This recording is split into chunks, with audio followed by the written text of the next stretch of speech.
Forest, protect us.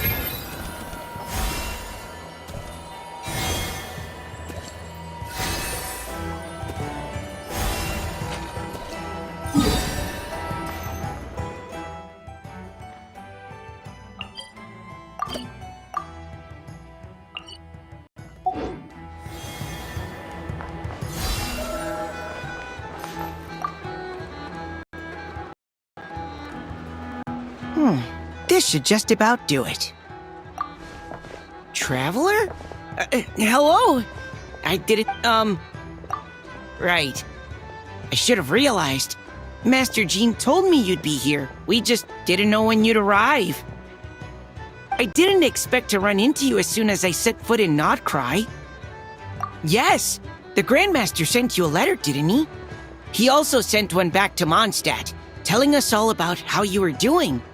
Of course, all the knights back home are still figuring out how to support you. But the Grandmaster wrote that we shouldn't be hasty and that he already had everything in hand. Yep, the Grandmaster's always reliable when it comes to important business. So when he says he'll handle something, we know we can count. But of course, if you run into any trouble, remember that the knights will always be there to help you. Feel free to come look for us whenever.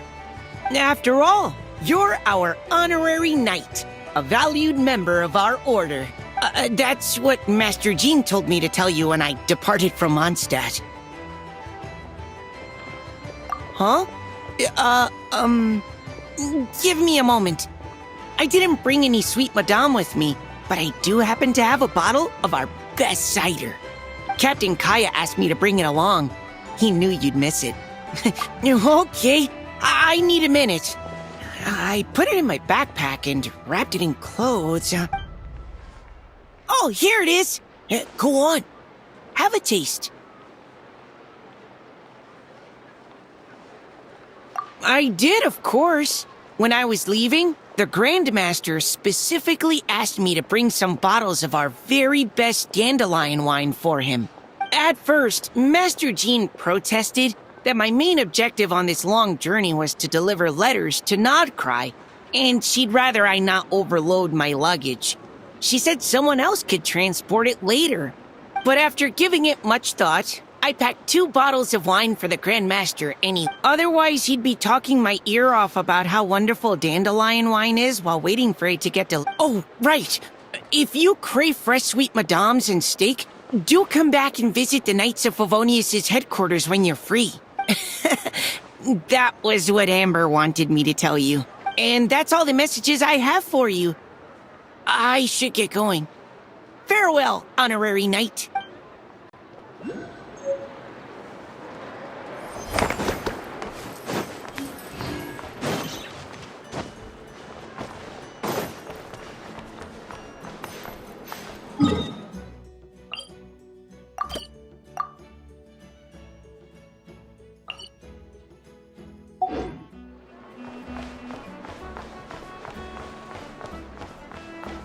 Poor lost lamb.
And in summary, that's the commission we're here for.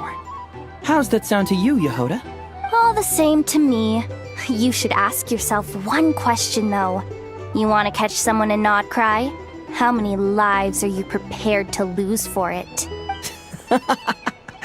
Well, I once read a story. It told me that if I find a deer with divinity, I could use its antlers to take my place for one death. And what do you know? Deer happens to be one of the Inazuman characters in my name. And I've got my own life to spare. That makes 2. Oh, Traveler! What a coincidence! What are you doing in Nodcry? Another stop on your journey, perhaps? Sharp. I'm here in pursuit of a fugitive who fled Inazuma. He's racked up a real rap sheet, and he's always trying to flee further and further abroad. A few months ago, we received intel that he was hiding out in Nodcry and had joined a band of bandits. He soon returned to his usual MO, that is to say, robbing homes and raiding caravans. I think they called themselves the Seahook Gang or something. Word is they're quite a big deal in Nodcry, and have taken in a fair share of exiled criminals from across Teyvat. After that, I knocked on the doors of the Curatorium of Secrets, Mora in hand, and asked the boss to get me someone who could point me in the direction of this Seahook Gang. That's right. Judging by your expression, I'm guessing you're acquainted. I can tell. My intuition tells me that if Yehoda became a thief, even I'd never be able to catch her. You can cut the chatter.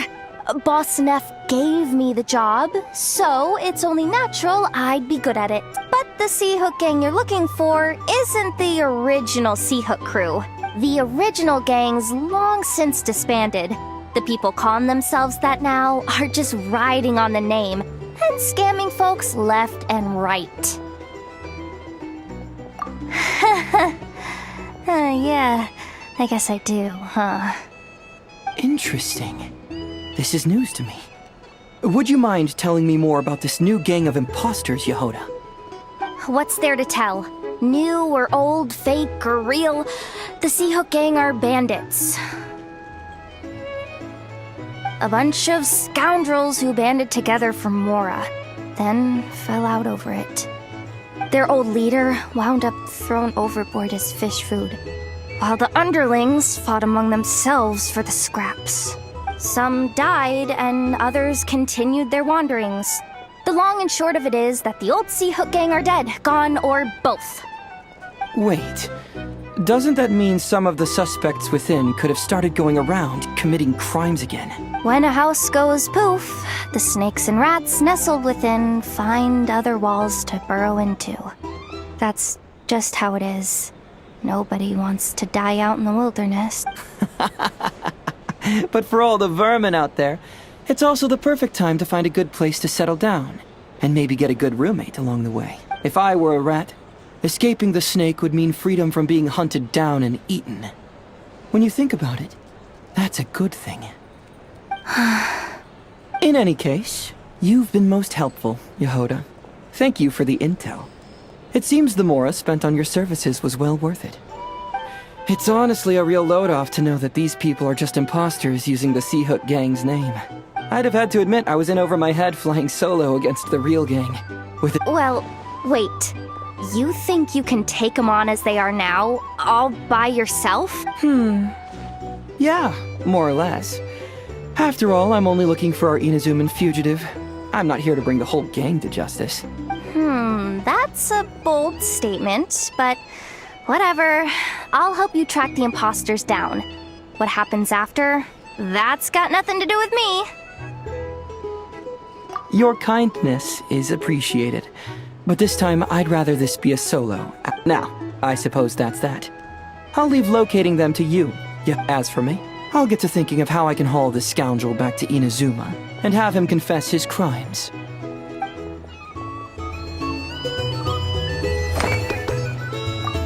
Something that... Okay.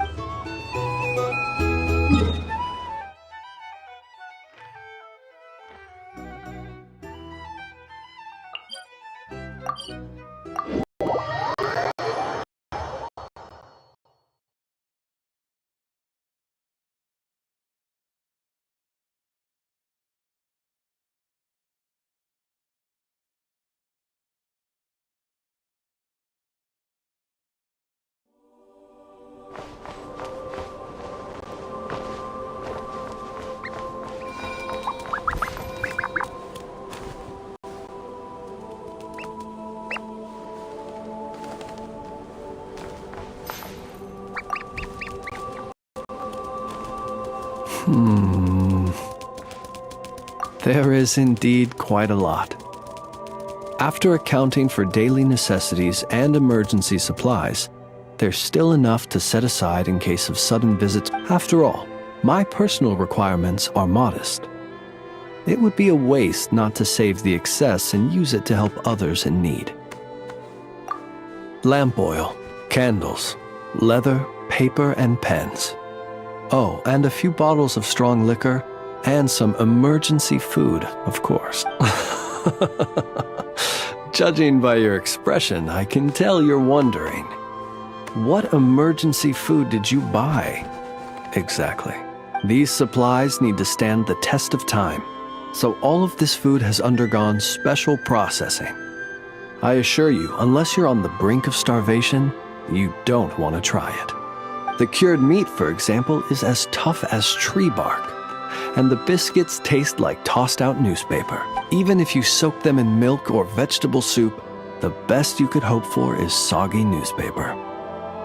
Well, there are times when one has no other choice.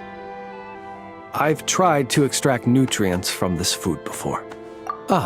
Well, eat might not be the best word to use. I have a somewhat more efficient method. Here, I'll show you. I suppose you could call it cooking with fire. There have been a few more desperate moments when I've been trapped alongside other poor souls. You should know, if I were to use the method I've just shown you in front of my colleagues, it might leave them feeling uneasy. And so I have at such times been forced to attempt to swallow this food, as they would. Though try as I might, I really was unable to swallow it. In the end, I broke it down into smaller pieces, some of which I stuffed into my mouth and some of which I dropped into my lantern when no one was looking. Unfortunately, my colleagues noticed how slowly I was eating and mistook my reluctance for concern, believing I was eating less to allow them more. After that, they patted me on the back and enthusiastically filled my arms with more cured meat and biscuits.